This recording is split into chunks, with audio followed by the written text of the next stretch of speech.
Gente, na aula de hoje nós vamos retomar esse estudo sobre ecologia, tá bom? Um assunto tranquilo, um assunto fácil, todo mundo vai aprender aqui, até porque ele não é novo. Vocês já estudaram isso em outros momentos, tá bom? Gente, para a gente entender ecologia, primeiro a gente precisa entender o que é ecologia e quais são os termos que a gente sempre vai usar em ecologia. Então, por exemplo, ecologia, gente, é uma parte da biologia que estuda a relação entre os seres vivos e o ambiente onde ele vive, tá certo? Esse ambiente que ele vive que a gente passou a chamar de habitat. E a relação entre eles, a gente vai ver um pouquinho mais na frente, a gente vai ver que tem animais que têm relações harmônicas. O que é isso? Um não prejudica o outro, mas tem outros que têm relações que são desarmônicas, onde para um sobreviver ele vai ter que prejudicar obrigatoriamente algum outro, tá certo? Então, ecologia é a parte da biologia que estuda essas relações entre os seres vivos e o ambiente onde eles moram, onde eles habitam, o habitat deles. Beleza, entendi, professor. E que termos são esses que a gente vai estudar em ecologia? Vamos lá. A gente vai aprender, gente, que existe um termo chamado de população. Eu vou marcar aqui para vocês, ó. População. Que termo é esse? Gente, população é o conjunto de indivíduos que moram em determinado local. Sempre que em determinado local você tiver indivíduos morando, aquele conjunto de indivíduos, em conjunto de organismos, a gente vai chamar de população. Então, por exemplo, lá no seu dente, se você não ficar escovando os seus dentes de maneira regular e correta, lá vai formar placa bacteriana. Aquilo ali é uma população, gente. Uma população de micro-organismos, nesse caso são bactérias. Você mora em um bairro. No bairro tem pessoas que moram aí onde vocês, aqui a gente chama isso de população. A população da Lagoa Redonda, a população da Messejana. Porque existem organismos, existem indivíduos que moram naquele local. Só que esse conjunto de população a gente vai chamar de comunidade. Não tem só as pessoas que moram no Curió, não tem somente as pessoas que moram no Guajiru, tem as pessoas que moram em toda aquela região que a gente chama de Grande Lagoa Redonda. Portanto, ali formam uma comunidade, tá bom? Só que nesse local, gente, onde todos vivem, existe um negocinho chamado de fator biótico e existe um negocinho chamado de fator abiótico. O que é isso? Gente, fatores bióticos são seres vivos, fatores vivos, coisas vivas que existem no local. E abióticos são aqueles que não são vivos. Então, por exemplo, quando eu olho para essa imagem, nessa imagem eu tenho as árvores, são seres vivos. Beleza, fator biótico. Nós temos o verde da grama, é um ser vivo, fator biótico. Nós temos diversos animais aqui, fator biótico. Mas nós temos rocha. Rocha não é ser vivo, então é fator abiótico. Nós temos aqui areia, fator abiótico. Nós temos a água, que não é o ser vivo, fator abiótico. Portanto, aqui nós temos uma população, embora pequena, tem uma população de patos, população de peixes. Essas populações vão formar uma comunidade. A relação com outros seres vivos de outras espécies forma um ecossistema. E esse ecossistema tem fatores que são bióticos, vivos, e fatores que são abióticos, não vivos. Só entendi. Beleza.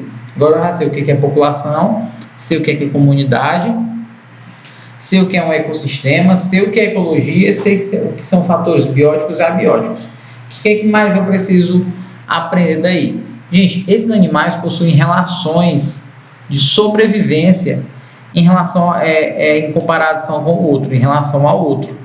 Por exemplo, alguns peixes aqui vão ter que se alimentar de algas, né? Alguns peixes aqui vão servir de alimento para outros animais. Então, essas relações de sobrevivência também é alvo do estudo da ecologia. Também é importante para a ecologia. Lá no livro, nós vemos como é esse ecossistema. Todos os ecossistemas juntos, a gente vai chamar isso de biosfera. Biosfera, todos os ecossistemas do planeta inteiro. Então, você tem um ecossistema aquático, você tem um ecossistema terrestre, e a união de todos esses ecossistemas nós vamos chamar de biosfera. Lembrando que dentro do ecossistema temos fatores bióticos e fatores abióticos. Esse termo, gente, de biosfera é usado também como conjunto de regiões do planeta em condições de sustentar a vida de modo permanente. Sempre que tem regiões do planeta onde a vida pode ser sustentada no frio, no calor, na alta temperatura, na região ácida, numa região que não é ácida, a gente vai usar esse termo de biosfera. Então, a biosfera, ela estende-se do topo das montanhas mais altas até o mar mais profundo de qualquer oceano desses aí. Então, lá em cima, no topo de uma montanha, bem frio, existem seres vivos. Lá no mais profundo mar, existem seres vivos. Se eu pegar 11 quilômetros de profundidade de mar, lá tem seres vivos que resistem a essa pressão. Portanto, fazem parte do ecossistema e esse ecossistema vai formar uma biosfera. Beleza. Entendi que quando se fala de ecossistema, se fala também de habitat e nicho ecológico. E aqui a gente precisa entender. Gente, habitat é o local onde o ser vivo mora.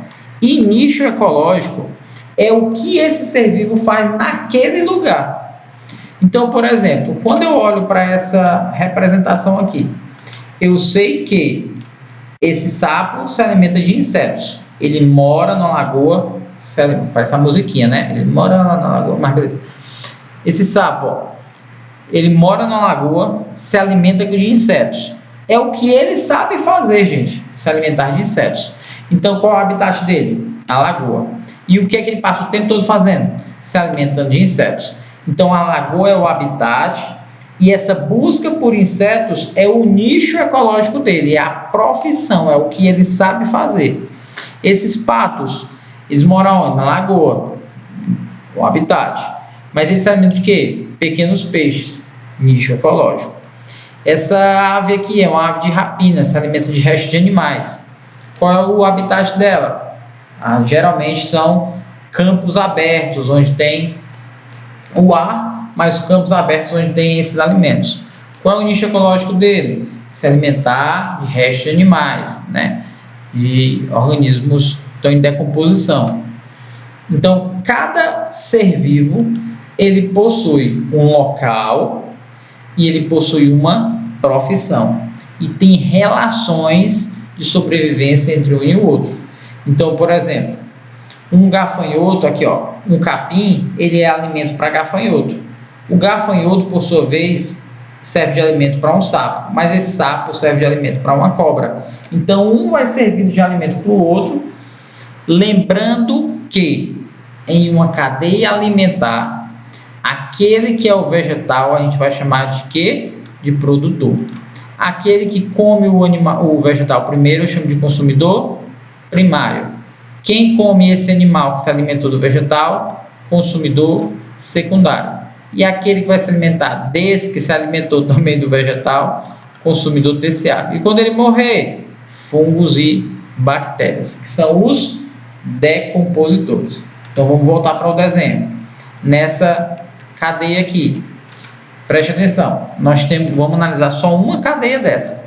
Eu tenho plantas aqui, ó, que vão servir de alimento, né? Tem vegetais aqui que vão servir de alimento para um gafanhoto. Esse gafanhoto vai servir de alimento para uma andorinha, que é um pássaro. Mas essa andorinha, quando morrer, vai vir um gavião e vai querer comê-la. Vai servir de alimento para um gavião. Eu estou analisando uma cadeia. Mas tem uma outra cadeia aqui, ó. Esses vegetais vão servir de alimento para um coelho. E esse coelho vai servir de alimento para uma onça. É outra cadeia alimentar. Só que preste bastante atenção. Todas essas cadeias alimentares estão interligadas. Se todas essas cadeias alimentares elas estão interligadas, isso significa dizer, gente, que isso é uma teia alimentar. Porque a teia alimentar é o conjunto de várias cadeias alimentares interligadas entre si. Você tem aqui, ó, vegetal é alimento para o gafanhoto para a andorinha para o gavião. mas esses vegetais e essas sementes também são alimentos para ratos, ratos são alimentos para gavião. Por sua vez, essas sementes e frutos são alimentos para tartaruga, mas tartaruga pode ser alimento de uma onça. Então, essas relações elas estão interligadas um com o outro, não tem como isolar. Um animal só se alimenta daqui, não vai se alimentar de mais nada, não existe isso. Então, isso tudo a gente vai chamar de teia alimentar. E cada personagem, cada indivíduo que está ocupando um lugar na cadeia alimentar, eu vou chamar isso de nível trófico. Então, cada um que ocupa um nível na cadeia alimentar, como é que eu vou chamar? Nível trófico. Nível trófico. Então, se tem produtor, consumidor primário, consumidor secundário, consumidor terciário e decompositores, eu tenho 5 níveis tróficos. Se eu tenho só produtor, consumidor primário e decompositor, eu tenho 3 níveis tróficos. Cada componente da cadeia alimentar eu chamo de nível trófico, beleza? Lembrando que decompositores são aqueles animais, são aqueles seres vivos do grupo dos fungos e bactérias que vão decompor essa matéria orgânica. Fungos e bactérias se alimentam de matéria orgânica, por isso são chamados de decompositores. Para encerrar, é muito importante a gente dizer que o objetivo de uma cadeia alimentar é a transmissão de energia, matéria e energia sendo passada.